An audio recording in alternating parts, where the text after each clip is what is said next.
these like these songs and these artists in some ways they're preaching to us through their medium, song, music, TV, movies, whatever. Like they are speaking to us, and if they are not reflecting the gospel in like overtly or covertly, it's not of the Lord. But then also, like, this conversation is for believers as well. Like Taylor Swift, from what I understand, is not a believer. She may have been at some point, but based on her fruits, look at her fruits. Based on the fruit, not so much. Yeah. And other like secular artists, they're not held to the same standard that we are. And so if we are giving them our time of day and our majority of our attention, we are receiving messaging from people who don't align with our value or worldview.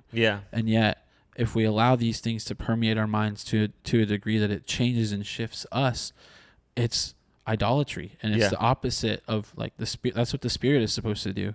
We listen to Christ, we adhere to the Spirit. It hits our minds and our hearts, and we're transformed to live a certain way. Right. But sometimes we unconsciously are engaging with these things that do this, and we're not aware until like the blinders come off at some point. And so, like, yes, if we're believers, we're held to a standard to be aware of what we're consuming, because again, what like from the heart the mouth speaks.